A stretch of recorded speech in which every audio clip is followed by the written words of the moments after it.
Hey, it's Kelly with RV Wholesalers. Today I'm going to do a walk around on a Heritage Glen 326RL. Nice rear living layout here. You can see it does come equipped with the power awning with the LED light strip. There's also underneath the rolled metal here's another LED light strip to kind of light up the ground. Obviously you can't see that with it being bright like today, but it is there. Has a TV hookup on the outside. Bring the TV, set it on here. Receptacle there. Get your hookup here, whole 9 yards there, you can see that. Has a solar hookup here. This will run your stabilizer jacks. There's a switch, runs them both down. Then there's another switch that runs the rear down. You can see that. You just hold the button, runs down. Once that hits the ground, you're gonna go about another, maybe a split second, then let off of it. You're not gonna change the tires or level the coach from side to side with the stabilizer jacks. All they're going to do is just take the play out of the coach from rocking back and forth when you're walking throughout. You're actually going to level by putting like a 2x6 underneath the tires, level side to side, and you're going to use your tongue jack to level front to back. You can see in here you have your nice big pass-through storage, finished off, all LED lights throughout, switch on the light itself. That's the inverter, so if you want to run your residential refrigerator off of the battery, turn that on and you're good to go. Nice front cap, LED lights there as well for loading.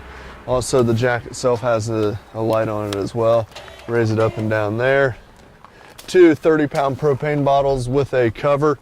What you'll want to do here is you want to run both tanks open, and then what you'll have is you'll have an arrow which points to whichever tank you're pulling from. This eye will be green or clear if you have gas, red if you're out, okay? So if the arrow is pointing over here, what it'll do is it'll pull from this tank first. Once this tank runs out, it'll automatically switch over and pull from here. But if this tank's empty, this eye will be red. You come out in the morning, you see that it's red. All you're gonna do is take this, switch it over to this side, then you can close this tank off and go get it filled up. Okay, so you'll just go back and forth. That way you never run out of gas. If you run it in the middle, like straight down, what it'll do is lower both tanks at the same pace, and then when you run out, you're totally out. We put a 12-volt deep cycle battery on there with a box as well. You can see here the other side of your pass-through storage here. A little bit of access there, fishing rods, what have you. Water heater here. It is a gas electric DSI water heater, direct spark ignition. This is going to be your bypass, your pressure release valve here. What you'll want to do when you get the coach from us, it will be winterized. What you'll do is when you initially go to set up, you'll pull this valve. When you turn your pump on or your city water connection, what that'll allow it to do is fill this up with water. Once water starts pouring out, then you can shut that. Then you're free to go ahead and light the water heater or run it on electric. Okay, right down here is your drain plug, two resets here, and there's a little on off switch right down here at the bottom, right behind that piece of tape. That's going to be the electric side. The gas side is on the inside of the coach. You always just want to make sure that the water heater is full before you ever turn it on. Slide out here, so it is a triple slide. You have access to under the bed storage here. You can see that. All the little clips beside here. Just hold the door open. Very, very nice. Outside shower. This is going to be hot and cold just like the one inside. Right here you're going to have your city water connection. So if you go to a campground and they have pressurized water hookup, all you're going to do is screw a water hose into here. Make sure you use a water pressure regulator, which will reduce the PSI. And what that'll do is keep the lines from bursting if you camp in high pressure areas. If you're hooked to city water, you don't need to use your pump. You won't need to use your fresh water tank because you already have pressure right from where the water supply. If they don't have water hookup where you're going, what you'll do is you'll pull into the dump station, stick your hose in here, and it'll fill up the fresh water tank underneath the coach. And then what that'll do is allow you to use your pump to pump and pressurize the system.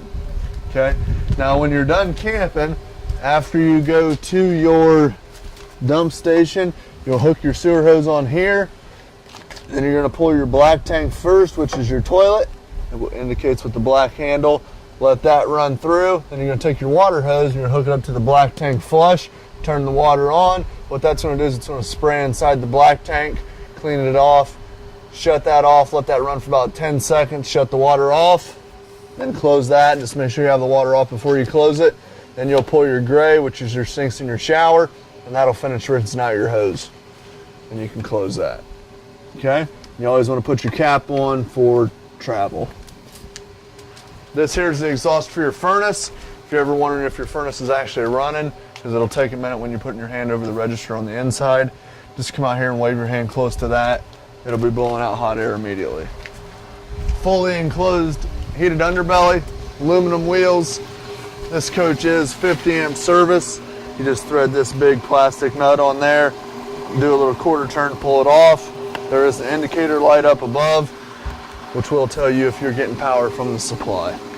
You can pull the end caps out of the bumper, store your sewer hose in there if you would like. And if you look right down here, you're going to see a little valve right there. What that's going to be is your freshwater drain. So if you are utilizing your freshwater tank and then you want to travel, you don't need the water, you don't want to pull the extra weight, just open that little valve and that'll drip out. There is an extra hose on each side. Those are just the overflows for the fresh water. Full size spare here, cable hookup, satellite hookup. Up there you can see it is pre-wired for a backup camera as well. Here's the switch for your rear stabilizer jacks, just like on the front. Got the tinted safety glass windows. That's going to be the exhaust for the range. Triple entry step. We'll go in and we'll check out the inside.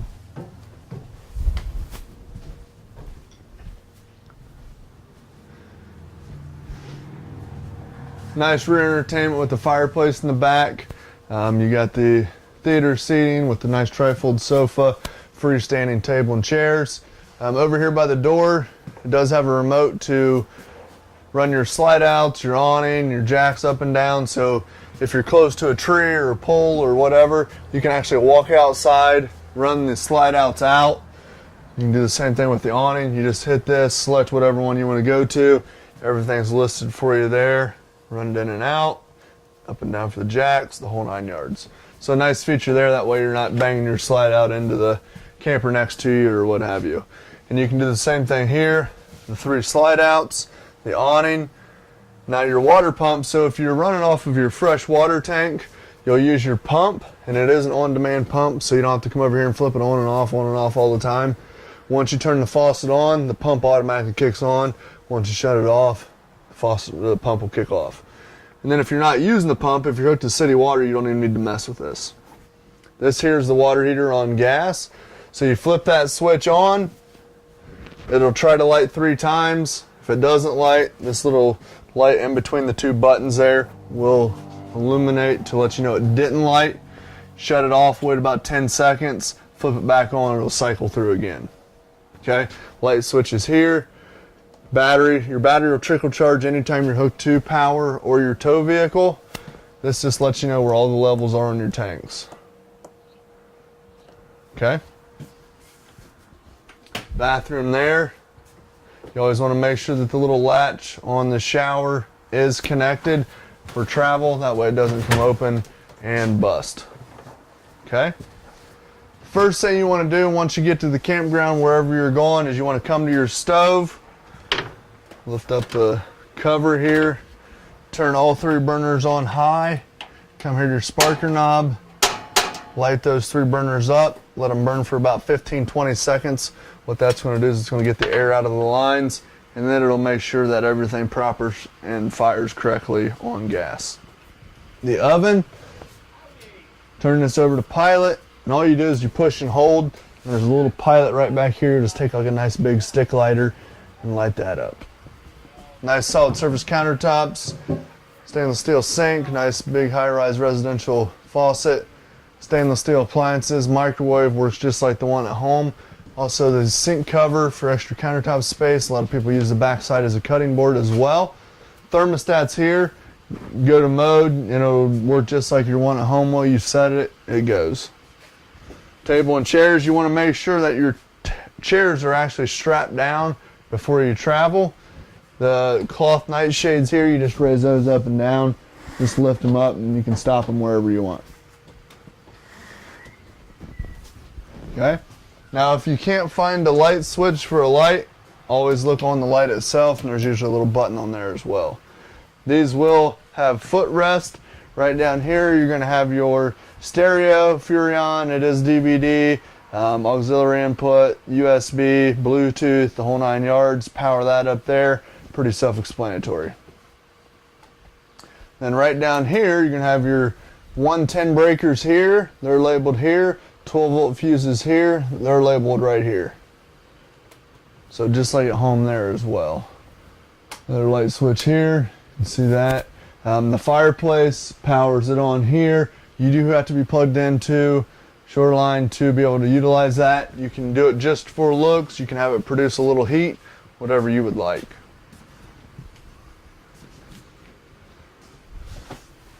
Trifold sofa. All you're going to do is pull these two cushions off, and you're going to lift up on the bottom and pull it towards you, and you're going to fold the two bottom legs out.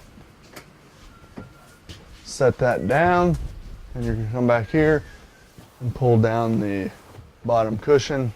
Lays flat, makes into a nice comfortable bed, no bars. That up, and do just the opposite.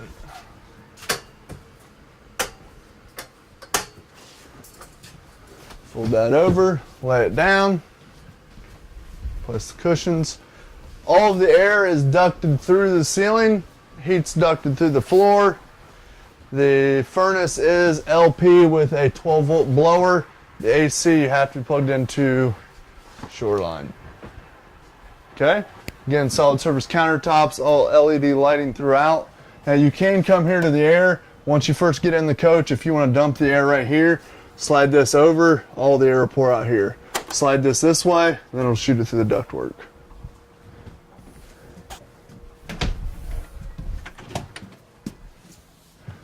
Nice big master bedroom up here in the front. You can see here this is wired and braced for a second air. So if you want to do that, we can do that anytime. There's a breaker and everything already ran for it. Nice big 6-drawer space here on full extension ball bearing drawer guides. TV hookup here. Nice big closet. Just you're going to want to make sure when you're traveling that you close these and then latch it together. That way it doesn't vibrate back and forth. Window on each side of the bed. Storage under the bed, which will go to the outside as well. Does have the struts to hold it up for you. If you have any questions, don't hesitate to give us a call. 877-877-4494. Thanks a lot.